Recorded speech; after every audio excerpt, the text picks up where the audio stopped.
Hey guys, welcome back to our new video. ഇന്ന് നമ്മൾ ഗോൾഡിൻ്റെയും ബി ടി സിയുടെയും വീക്ക്ലി അനാലിസിസ് ആണ് നോക്കാൻ പോകുന്നത്. അപ്പോൾ ലാസ്റ്റ് വീക്ക് എന്തൊക്കെ കാര്യങ്ങളാണ് സംഭവിച്ചിരുന്നത്, അതുപോലെ തന്നെ ഈ വീക്ക് നമ്മൾ എന്തൊക്കെയാണ് എക്സ്പെക്റ്റ് ചെയ്യുന്നത്, ലാസ്റ്റ് വീക്കിൽ നമ്മൾ പറഞ്ഞ ലെവൽസ് കാര്യങ്ങൾ എങ്ങനെ പ്ലേ ഔട്ട് ആയി എന്നും കൂടാണ് ഇന്ന് ചെക്ക് ചെയ്യുന്നത്. സോ ഇവിടെ ഇപ്പോൾ കാണുന്ന പോലെ തന്നെ ഗോൾഡ് ലാസ്റ്റ് വീക്കിൽ വീഡിയോയിൽ പറഞ്ഞിരുന്നത് ഗോൾഡിൽ ഒരു ബുള്ളിഷ് സെൻറ്റിമെൻ്റ് ആണ് ഞാൻ ഫോക്കസ് ചെയ്യുന്നത്, ബൈയിങ് ആയിരിക്കും ഫോക്കസ് ചെയ്യുന്നത് എന്നാണ് പറഞ്ഞിരുന്നത്. അപ്പോൾ ലാസ്റ്റ് അതിൻ്റെ റീസണിങ്ങും കൊടുത്തിട്ടുണ്ടായിരുന്നു, എന്തൊക്കെ കൊണ്ടാണ് നമ്മളത് ആ ഒരു ബൈയിങ്ങിലേക്ക് പോകുന്നതെന്നുള്ളത്. അപ്പോൾ ഇവിടെ അത് എക്സാക്ട്ലി ബ്യൂട്ടിഫുള്ളി അത് പ്ലേ ചെയ്തിട്ടുണ്ട്. അതായത് എങ്ങനെയാണോ നമ്മൾ എക്സ്പെക്ട് ചെയ്തത് അതേ രീതിയിൽ തന്നെ മാർക്കറ്റ് അത് പ്ലേ ഔട്ട് ചെയ്തിട്ടുണ്ട്. അപ്പോൾ 4 അവർ ഡിമാൻഡ് സപ്ലൈ റീച്ച് ആകുമെന്നായിരുന്നു എക്സ്പെക്ട് ചെയ്തിരുന്നത്. അപ്പോൾ ആ ഒരു സോണിലേക്ക് മാർക്കറ്റ് കറക്റ്റ് റീച്ച് ഔട്ട് ആയിട്ടുണ്ട്. ഓക്കെ, ഇപ്പോൾ സോൺ വയലേഷൻ ആണ്, അതായത് അഗ്രസീവായിട്ട് ബുള്ളിഷ്നെസ് മാർക്കറ്റ് കാണിക്കുന്നുണ്ട്. അതായത് ലാസ്റ്റ് വീക്ക് കുറച്ച് എക്കണോമിക്കൽ പരമായി കുറച്ച് നെഗറ്റീവ്സ് കാര്യങ്ങളുണ്ടായിരുന്നു. സോ ഓഫ് കോഴ്സ് നെഗറ്റീവ്സ് വന്നു കഴിഞ്ഞാൽ എന്ത് സംഭവിക്കാം, ഗോൾഡ് ബുള്ളിഷ് ആവാം. ഇപ്പോൾ ഗോൾഡ് ബുള്ളിഷ് ആയിട്ടുണ്ട്. ഇപ്പോൾ ലാസ്റ്റ് ഡേ ക്ലോസിങ്, ഇപ്പോൾ വീക്ക്ലി ക്യാൻഡിൽസ് ആണ്, ഡെയിലി ക്യാൻഡിൽസ് ആണ് ഞാൻ ഇട്ടിരിക്കുന്നത്. ലാസ്റ്റ് ഡേ നോക്കിക്കഴിഞ്ഞാൽ നല്ല ബുള്ളിഷ് ആയിട്ടാണ് മാർക്കറ്റ് ക്ലോസ് ചെയ്തിരിക്കുന്നത്. പക്ഷേ സ്റ്റിൽ എന്താണ്, ഈ മൺഡേ അതായത് അല്ലെങ്കിൽ ഇപ്പോൾ മാർക്കറ്റ് ഓപ്പൺ ആവുന്ന ടൈമിൽ ഈ ബുള്ളിഷ്നെസ് കണ്ടിന്യൂ ചെയ്യുമെന്ന് നമുക്ക് പറയാൻ പറ്റത്തില്ല. കാരണം ഈ പറഞ്ഞ പോലെ കഴിഞ്ഞ വീക്കിലുണ്ടായിരുന്ന ഇവൻറ്റ്സ് കാര്യങ്ങൾ ബേസ് ചെയ്തിട്ടാണ് എന്ത് ചെയ്തിട്ടുള്ളത്, മാർക്കറ്റ് ഇത്രയും പമ്പായിട്ടുള്ളത്. അപ്പോൾ ഇവിടെ ടി എ വെച്ച് നോക്കുമ്പോൾ, അതായത് ടെക്നിക്കൽ അനാലിസിസ് നോക്കുമ്പോഴത്തേക്ക് നമുക്ക് എന്താണ്, റീസെൻ്റ്ലി ഉണ്ടായിരുന്ന ഒരു സോൺ മാർക്കറ്റ് നല്ല രീതിയിൽ ഗ്രാബ് ചെയ്തിട്ടുണ്ട്. കറൻ്റ്ലി നിൽക്കുന്ന ഏരിയ എന്ന് പറഞ്ഞാൽ ഒരു FVG മിറ്റിഗേഷൻ ആണ്. ഓക്കെ, പിന്നെ നമ്മൾ മുകളിലേക്ക് നോക്കിക്കഴിഞ്ഞാൽ ഒരു ഓൾ ടൈം ഹൈ നിന്ന് താഴേക്ക് ഗോൾഡ് വരുന്ന സിറ്റുവേഷനിൽ ആകെ വിട്ടിരിക്കുന്ന ഒരു FVG എന്ന് പറഞ്ഞാൽ ഈ ഒരു ഏരിയയിലേ ഉള്ളൂ. ഓക്കെ, അതായത് റേഞ്ച് പറയുകയാണെങ്കിൽ ഒരു 2764 റേഞ്ചിലാണ് വീണ്ടും FVG ഉള്ളത്. പക്ഷേ അതിനിടയ്ക്ക് തന്നെ എന്തുണ്ട്, കുറച്ച് സപ്ലൈ സോൺസും മാർക്കറ്റിൽ പ്രസൻ്റ് ആണ്. അപ്പോൾ വരുന്ന വീക്കിൽ എക്സ്പെക്റ്റ് ചെയ്യുന്ന ഒരു മൊമെൻറ്റോ എന്ന് പറഞ്ഞു കഴിഞ്ഞാൽ മേ ബി ഇത്രയും ബുള്ളിഷ്നെസ് കഴിഞ്ഞ ഡേ കാണിച്ചതുകൊണ്ട് തന്നെ എന്താണ്, ഓപ്പണിംഗ് ടൈമിൽ അല്ലെങ്കിൽ ഒരു ഏഷ്യൻ സെഷനിൽ ഒരു വോളറ്റിലിറ്റി കാണിക്കാൻ പോസിബിലിറ്റി എന്ന് പറഞ്ഞാൽ മാർക്കറ്റ് ഒന്ന് കുറച്ച് പമ്പാവാം. പമ്പായിട്ട് എന്ത് ചെയ്യുക, വീണ്ടും ഒരു കറക്ഷൻ. കാരണം ഇത്രയും അഗ്രസീവായിട്ട് കയറിയിട്ടുണ്ടെങ്കിൽ ഓഫ് കോഴ്സ് എന്ത് ചെയ്യണം, ഒരു കറക്ഷൻ വന്നു കഴിഞ്ഞിട്ടായിരിക്കും വീണ്ടും ബുള്ളിഷ്നെസ് കാണിക്കുന്നത്. അപ്പോൾ ഗോൾഡിൻ്റെ വ്യൂ ഓവറോൾ മാർക്കറ്റ് ബുള്ളിഷ് തന്നെയാണ്. ഇപ്പോൾ നമ്മൾ വീക്കിലിയിലും മന്ത്ലിയിലും ഒക്കെ നോക്കിക്കഴിഞ്ഞാൽ പ്രത്യേകിച്ച് ഒന്നും പറയാനില്ല, കാരണം പ്യുവർ ബുള്ളിഷ്നെസ് തന്നെയാണ്. ഇപ്പോൾ വീക്കിലി അല്ലെങ്കിൽ മന്ത്ലിയിലേക്ക് ഇട്ട് കഴിഞ്ഞാൽ നിങ്ങൾക്ക് കാണാം എന്താണ്, ക്യാൻഡിൽ അഗ്രസീവായിട്ട് സെൽ ഓഫ് നടന്നെങ്കിലും അതുപോലെ തന്നെ പമ്പായിട്ടുണ്ട്. ഇപ്പോൾ ക്യാൻഡിൽസ്റ്റിക് സൈക്കോളജി യൂസ് ചെയ്യുന്ന ആൾക്കാർക്ക് മനസ്സിലാവും ഇത് എന്ത് ടൈപ്പ് ഓഫ് ക്യാൻഡിലാണ്, ഇവിടുത്തെ പ്രൈസ് ആക്ഷൻ എങ്ങനെയാണ് പ്ലേ ഔട്ട് ആയിട്ടുള്ളത്. അതുകൊണ്ട് തന്നെ ഓവറോൾ മാർക്കറ്റ് സെൻറ്റിമെൻറ്റ് എന്താണ്, ബുള്ളിഷ് തന്നെയാണ്. പിന്നെ നമുക്ക് നെക്സ്റ്റ് ഡേയിലെ ഓപ്പണിങ് കാര്യങ്ങൾ നോക്കിയിട്ട് എങ്ങനെ ആയിരിക്കും ട്രേഡ്സ് കാര്യങ്ങൾ വരുന്നതെന്നാണ് ഫോക്കസ് ചെയ്യേണ്ടത്. ഇപ്പോൾ ലോവർ ടൈം ഫ്രെയിം പെർസ്പെക്റ്റീവ് നോക്കിക്കഴിഞ്ഞാൽ ഇപ്പോൾ 1 ഡേയിൽ നോക്കിയിട്ട് നേരെ 1 അവറിലേക്ക് സ്വിച്ച് ചെയ്ത് വരുമ്പോഴത്തേക്കും സ്ട്രക്ചർ വൈസ് നമുക്ക് ക്ലിയർ ഇൻഡിക്കേഷൻ എന്താണ്, ബുള്ളിഷാണ് കാണിക്കുന്നത്. 1 സെക്കൻഡ്. ഓക്കെ, ബുള്ളിഷാണ് കാണിക്കുന്നത്. അപ്പോൾ ഇവിടെയും പ്രീവിയസ് സ്ട്രക്ചർ മാർക്കറ്റ് അഗ്രസീവായിട്ട് തന്നെയാണ് ബ്രേക്ക് ചെയ്തിരിക്കുന്നത്.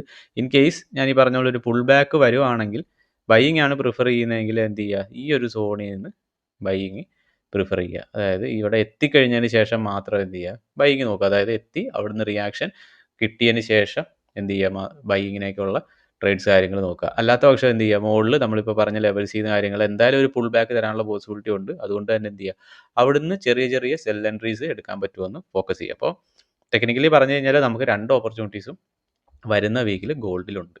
ഓക്കെ, ഇനി BTCയിലേക്ക് വന്നു കഴിഞ്ഞാൽ bit coin currently all time high, വീണ്ടും ഓൾ ടൈം ഹൈയിലേക്ക് എത്തി. 100K റീച്ച് ആവാൻ കുറച്ച് പോയിൻറ്റ്സ് കൂടെ മതി. അതായത് ഒരു $400 കൂടെ പമ്പായി കഴിഞ്ഞാൽ BTC 100K എത്തി. ഓക്കെ, അപ്പോൾ ഈ 100K എക്സ്പെക്റ്റേഷനൊക്കെ നമ്മൾ ട്രംപിൻ്റെ ഇലക്ഷന് മുന്നേ അല്ലെങ്കിൽ US ഇലക്ഷന് മുന്നേ ഒക്കെ തന്നെ നമ്മൾ പറഞ്ഞിരുന്നതാണ്, ട്രംപ് ജയിച്ചു കഴിഞ്ഞാൽ ഓഫ് കോഴ്സ് എന്തായാലും 100K അടിക്കുക എന്നുള്ള കാര്യം. അപ്പോൾ ലാസ്റ്റ് വീക്ക് പറഞ്ഞ ലെവൽസ് എങ്ങനെ പ്ലേ ഔട്ട് ആയിട്ടുണ്ടെന്ന് നോക്കി കഴിഞ്ഞാൽ ലാസ്റ്റ് വീക്ക് നമ്മൾ എക്സ്പെക്റ്റ് ചെയ്തിരുന്നത് ഇവിടെ ഒരു ലിക്വിഡിറ്റി ഗ്രാബ് കഴിഞ്ഞിട്ട് എന്ത് ചെയ്യുക, ഒന്ന് ഡംപായിട്ട് വീണ്ടും കണ്ടിന്യൂ ചെയ്യാമെന്ന്. പക്ഷേ ഇവിടെ നോക്കിയാൽ കാണാം, നേരെ മാർക്കറ്റ് ആ ലിക്വിഡിറ്റി ഗ്രാബിന് മുന്നേ തന്നെ ഇവിടെ ഉണ്ടായിരുന്ന മൈനർ ഡിമാൻഡ് എന്ത് ചെയ്തു, മിറ്റിഗേറ്റ് ചെയ്തിട്ട് കണ്ടിന്യൂ ചെയ്യുകയാണ് ചെയ്തിരിക്കുന്നത്. ഓക്കെ, അപ്പോൾ ഇപ്പോൾ കറണ്ട് സിറ്റുവേഷൻ നോക്കിയാലും BTCക്ക് പിന്നെ ക്ലോസിംഗ് ഇല്ല, 24/7 ആണ് മാർക്കറ്റ്. അപ്പോൾ ഇപ്പോൾ കറണ്ട് സിറ്റുവേഷൻ നോക്കിയാലും എന്താണ്, ഒരു ചെറിയ ബെയർ സെൻറ്റിമെൻറ്റ്സ് ആണ് മാർക്കറ്റിൽ കാണിക്കുന്നത്. അതായത് ഈ ഒരു റീജിയനിൽ നിന്ന് ചെറിയൊരു 1 അവറിലും 4 അവറിലും നോക്കിയാൽ ചെറിയൊരു ബെയർ സെൻറ്റിമെൻറ്റ്സ് കാണിക്കുന്നുണ്ട്. പക്ഷേ അതെന്ത് ചെയ്യാൻ പറ്റത്തില്ല, നമുക്കത് 100% ട്രസ്റ്റ് ചെയ്യാനും പറ്റത്തില്ല. കാരണം of course BTC 100K hit ചെയ്യും എന്ന ലെവലിൽ തന്നെയാണ് നിൽക്കുന്നത്. അപ്പോൾ എന്ത് ചെയ്യുക, ബൈയിങ് തന്നെ പ്രിഫർ ചെയ്യുക. BTCയിൽ ഞാൻ സെൽ ഒരിക്കലും പ്രിഫർ ചെയ്യുന്നില്ല. ബൈയിങ് തന്നെ നോക്കുന്നതായിരിക്കും ബെറ്റർ. അതായത് 1 അവർ സോണൊക്കെ കൺസിഡർ ചെയ്യുവാണെങ്കിൽ ഇവിടെ ഈ ഒരു റേഞ്ച് കറൻ്റ്ലി അത് മിറ്റിഗേറ്റഡ് ആണ്. ഇപ്പം ഐ തിങ്ക് ഈ ഒരു നൈറ്റ് കഴിഞ്ഞ് അല്ലെങ്കിൽ മൺഡേ ഓപ്പണിംഗ് ആകുമ്പോഴത്തേക്ക് ഇവിടുന്ന് മാർക്കറ്റ് 100Kയിലേക്ക് റിക്കവർ ചെയ്യാനാണ് സാധ്യത. ഓക്കെ, ഇനി 2 കറൻസിയും കൂടെ നോക്കാം. കാരണം ലാസ്റ്റ് വീഡിയോയിൽ കറൻസീസ് ചെയ്യുന്നില്ല എന്നുള്ള ഒരു പരാതി വന്നിട്ടുണ്ടായിരുന്നു. സോ കൂടുതൽ ആൾക്കാരും ഐ തിങ്ക് കറൻസിയാണ് ചെയ്യുന്നതെന്ന് തോന്നുന്നു. അപ്പോൾ അതുകൊണ്ട് തന്നെ നമുക്ക് കറൻസീസും ജസ്റ്റ് ഒന്ന് വാച്ച് ചെയ്യാം, എന്താണ് സിറ്റുവേഷൻ എന്നുള്ളത് ചെക്ക് ചെയ്യാം. ഓക്കെ, അപ്പോൾ യൂറോ USD ആൻഡ് GBP നോക്കാം. കാരണം കറൻസി പെയേഴ്സ് ഓഫ് കോഴ്സ് കുറേ കറൻസി പെയേഴ്സ് ഉണ്ട്, നമുക്കറിയാം. അതുകൊണ്ട് എല്ലാ കറൻസി പെയേഴ്സും അനാലിസ് ചെയ്യാൻ പറ്റത്തില്ല. മെയിനായിട്ട് എല്ലാവരും ചെയ്യുന്ന യൂറോ ആൻഡ് GBP ആയിരിക്കും ഇനി മുതൽ നമ്മൾ ചെയ്യാൻ പോകുന്നത്. സോ ഒരു മന്ത്ലി ആൻഡ് വീക്ക്ലി പെർസ്പെക്റ്റീവ് ഒന്ന് നോക്കാം. കാരണം ലാസ്റ്റ് വീക്ക് നമ്മൾ ചെയ്തിട്ടില്ലായിരുന്നു വീഡിയോ. അപ്പോൾ ഒരു മന്ത്ലി പെർസ്പെക്റ്റീവ് നോക്കിക്കഴിഞ്ഞാൽ കൺസോൾട്ടേഷൻ കഴിഞ്ഞിട്ടൊരു ബെയറിഷ് മൊമെൻറ്റം മാർക്കറ്റ് കാണിച്ചിട്ടുണ്ട് അല്ലേ.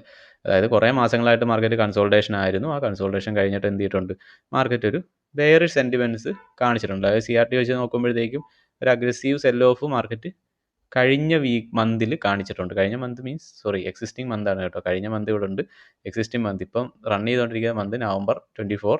അപ്പോൾ ഈ മന്ത് നല്ല രീതിയിലൊരു ബെയറിഷ് മൊമെൻറ്റം മാർക്കറ്റ് കാണിക്കുന്നുണ്ട്. ഇനിയിപ്പോൾ നേരെ ഡെയിലിയിലേക്ക് പോവാം.